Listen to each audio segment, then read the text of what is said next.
Na aula de hoje daremos continuidade aos conceitos vistos na nossa última aula referentes à posição do centro de massa de objetos discretos e contínuos e especificamente com a velocidade do centro de massa. Tentar explicar o que lhe acontece a esse projétil que justamente na metade da sua trajetória experimenta uma explosão e uma metade desse foguete cai em linha reta e outra metade sai projetada fazendo um maior percurso horizontal. Igual como acontece com esse motoqueiro e a sua moto, o que tem em comum ambos fenômenos e como poder descrever o movimento contínuo tanto da moto como do motoqueiro com as noções vistas da aula anterior. Para aquilo começamos com o exercício número 10, que diz que um disco de argila de 250 gramas é lançado com um ângulo de 28 graus respeito à linha horizontal, como mostra-se nessa imagem, 28 graus, com essa velocidade que módulo tem de 25 metros por segundo. No momento em que atinge a altura máxima, a altura H, simbolizada e representada nessa imagem, é colidido por uma bala de 15 gramas que viaja verticalmente para cima com uma velocidade de 230 metros por segundo. Incrusta-se rapidamente no disco de argila e posteriormente haverá que descobrir e expressar e interpretar fisicamente o vetor velocidade do conjunto já, em virtude que a bala fica incrustada no disco. O vetor velocidade após a colisão desse impacto da bala contra o disco. Como poder caracterizar esse fenômeno aparentemente complicado? Com as noções vistas anteriormente da cinemática, teremos que plasmar as condições ou as grandezas físicas iniciais.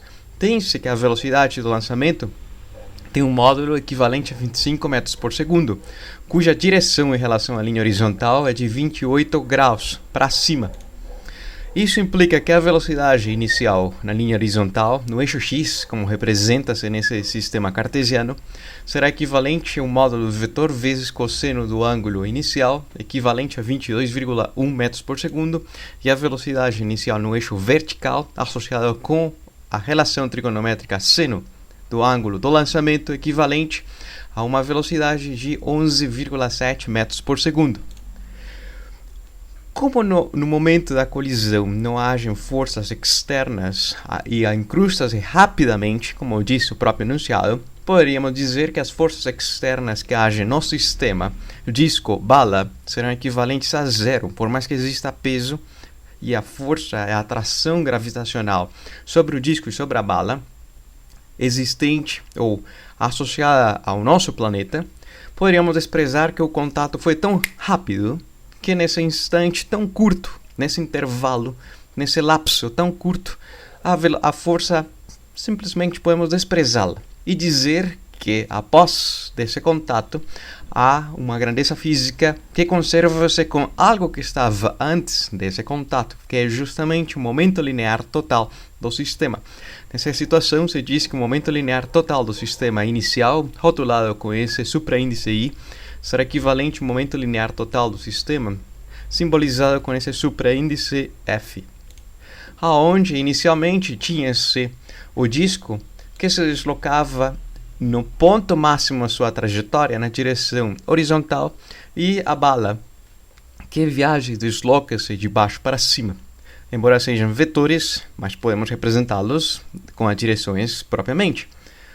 E o momento linear do disco com linha para dizer que é o disco de argila que tem uma bala incrustada no seu formato, para simbolizá-lo e distingui-lo do próprio disco antes da colisão. A pergunta: qual será esse momento linear final do disco? Mas para aquilo podemos desmembrar essa equação e dizer que o momento linear do disco inicialmente está associado com a sua massa vezes a velocidade. A velocidade, lembrando-lhes que é a velocidade ou a componente da velocidade horizontal, pois a vertical nesse movimento parabólico do disco será nula, mais a massa da bala vezes a velocidade da bala. na direção vertical, equivalente ao conjunto do disco mais a bala. Um conjunto de ambos elementos que se deslocará com uma velocidade v do disco linha, para simbolizá-lo e representá-lo diferente do disco antes de ter essa colisão. E a pergunta, como poder expressar esse vetor velocidade do disco após a colisão? A resposta basicamente será isolá-la a partir dessa equivalência vetorial, obtendo uma expressão que tem muita relação com aquilo que tínhamos visto na nossa última aula, onde a velocidade do disco após esse contato da bala dependerá da velocidade da massa do disco antes do contato, da velocidade da massa da bala antes do contato dividido pela massa total do sistema, ou seja, a massa do disco e a massa da bala. Em outras palavras, tem-se uma média ponderada, cujos pesos de ponderação são as próprias massas do disco e da bala. E dessa forma, poder-se observar justamente que esse termo, obtido mediante a equivalência do momento linear à grandeza física conservada, mostra que a velocidade do centro de massa será responsável por caracterizar o conjunto agora preso um do lado do outro ou um dentro do outro. O conjunto se deslocará e fará essa trajetória parabólica nova com uma velocidade equivalente à velocidade do centro de massa do sistema disco-bala. E, sendo justos para expressá-la como um vetor, haverá que dizer que a velocidade do disco tem uma componente horizontal, ou só tem essa componente horizontal na altura máxima, e a bala que se desloca de baixo para cima, representada por esse vetor unitário y na direção vertical, e haverá simplesmente que substituir os valores, mas antes podemos dizer que a velocidade do disco será simplesmente a velocidade inicial do disco, ou seja, equivalente a 22,1 metros por segundo, pois na altura máxima sabe-se que a sua velocidade é nula. Isso implica que haja um fator entre as massas vezes essa velocidade e haja um fator entre as massas vezes a velocidade da própria bala. E com base à substituição, ou mediante a substituição dos valores, poder-se obter que a velocidade ou vetor velocidade do conjunto após a colisão tem uma maior dominância no eixo x e no eixo y é diferente de zero. Pois sim, a velocidade da bala era gigantesca, 230 metros por segundo, mas uma massa ínfime. Ainda assim, predomina o disco, que tem uma massa bem maior, 250 gramas.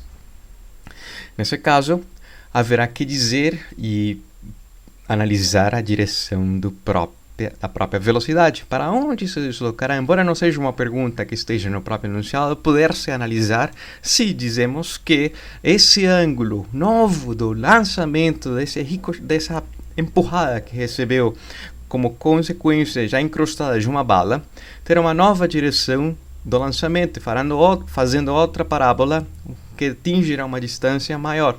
Nessa situação, se diz que esse novo ângulo do lançamento nessa altura máxima será equivalente à arcotangente da razão entre a componente no eixo vertical da velocidade em relação à componente horizontal da velocidade. Mas simplesmente simplificando, obtém-se a razão entre a massa da bala e a massa do disco. A massa da bala é muito pequena, 15 gramas dividido por 250 será um fator sem unidades, simplesmente um número muito pequeno, próximo de zero, implicando que o ângulo seja também pequeno, ou seja, que o ângulo nesse lançamento a mais que recebeu como consequência da bala fez que a velocidade no eixo y não seja nula, mas que o ângulo seja pequeno.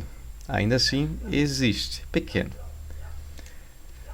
Com o exercício número 11, e para dar-lhes continuidade às noções vistas na velocidade do centro de massa, vamos supor que existe uma menina que tem uma massa de 26 kg, localizada sobre um bote em repouso, nas águas mansas de algum lugar.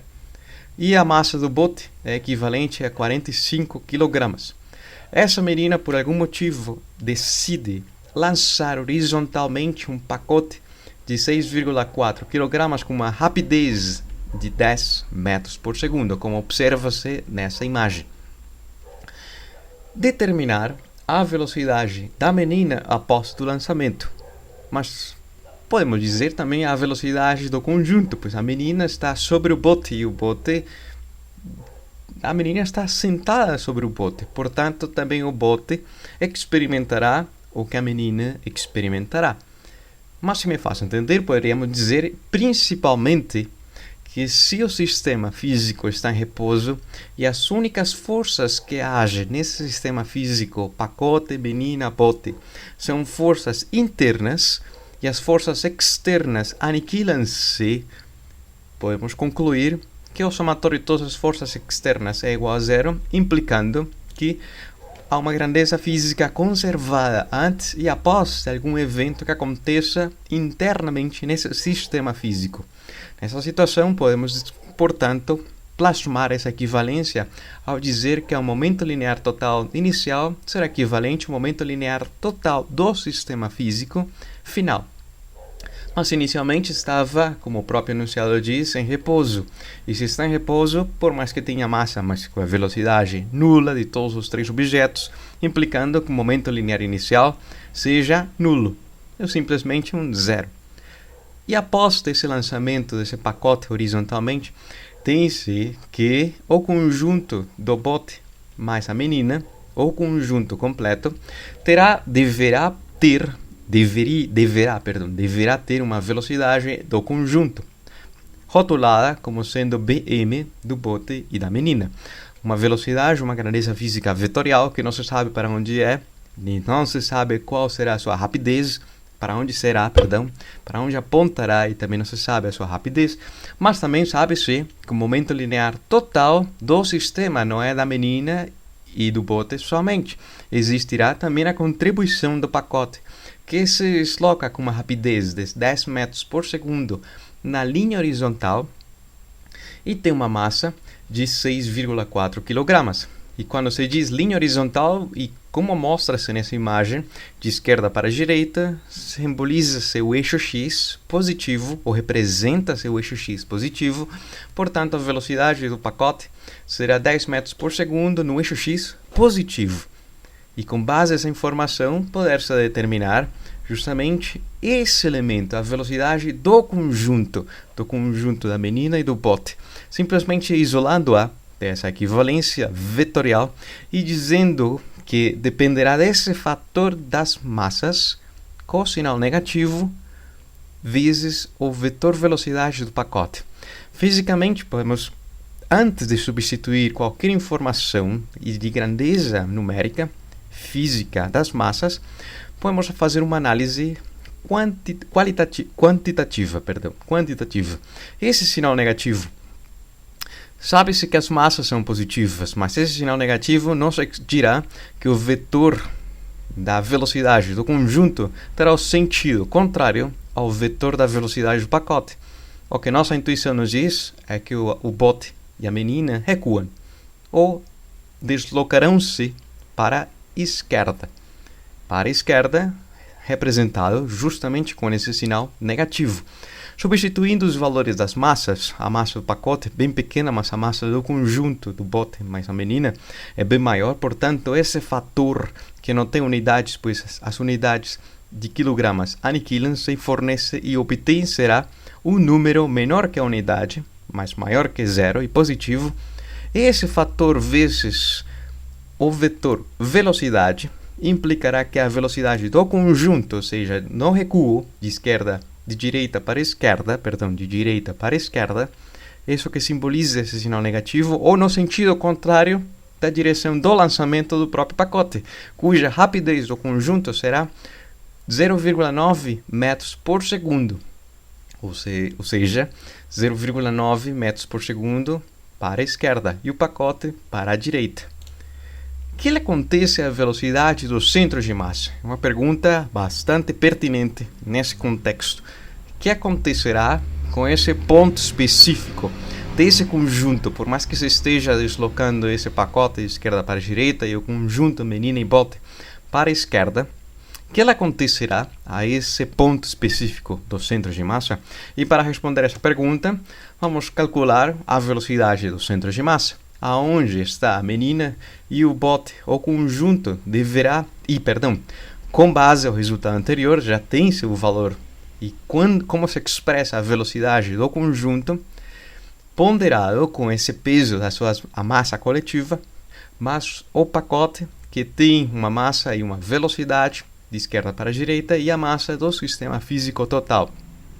A contribuição do bote, da menina e do pacote, implicando que quando se faça a substituição do termo da velocidade do conjunto, como tinha se obtido anteriormente, o sinal negativo em multiplicação implicará que esses elementos, que são o numerador e esse denominador, ou esse elemento multiplicando esse fator entre as massas, possam ser simplificados, ou simplificam-se por ser equivalentes, e, portanto, tem-se no numerador dois elementos idênticos, mas em sentidos contrários, dois vetores idênticos, os vetores velocidades vezes as massas, mas têm sentidos contrários. Portanto, o numerador completo será nulo, implicando que a velocidade do centro de massa permaneça constante, por completo. Ou seja, que sempre a velocidade do centro de massa poderá ser uma constante. Na verdade, há um caso onde essa afirmação será correta. Quando as forças externas que agem sobre o sistema físico sejam nulas, pois as forças externas, e essa expressão é a segunda lei de Newton, serão equivalentes à massa total do sistema vezes a variação temporal da velocidade do centro de massa, ou seja, a derivada temporal da velocidade do centro de massa, a taxa de variação instantânea dessa grandeza física, a velocidade do centro de massa. Se as forças externas que agem sobre esse sistema são nulas, implicará que esse termo, não a massa, mas que esse termo seja nulo, que a sua variação não exista, seja uma constante, implicando que não haja aceleração, ou uma aceleração nula, para ser mais sensatos, e que essa velocidade sempre seja a mesma, sempre. Ou seja, se o enunciado diz que o sistema completo estava em repouso, estará em repouso e permanecerá em repouso. E, portanto, com base a essa equivalência obtida mediante a segunda lei de Newton, agora sim se poderá fazer a interpretação correta de por que esse percurso completo faria uma trajetória do centro de massa hipotética, sabendo que essa metade do foguete foi ejetado e caiu em linha reta e, portanto, haverá um impulso a mais dessa segunda metade do foguete, atingindo uma maior distância, mas o centro de massa por completo fará a trajetória parabólica, igual como observa-se nesse motociclista ou motoqueiro com a sua própria moto. Na hora que chega no ponto máximo, perde o equilíbrio e, por algum motivo, deixa a moto e sai impulsionado. Mas a trajetória do centro de massa é quase a metade. Lembrando que uma moto é 1,50 vezes a mais a massa de uma pessoa, e essa moto não é muito grande. Então estaria muito próximo a essa trajetória, uma parábola perfeita quase na metade entre ambos objetos. Se me faço entender, daremos conclusão com essa aula e nos veremos numa próxima.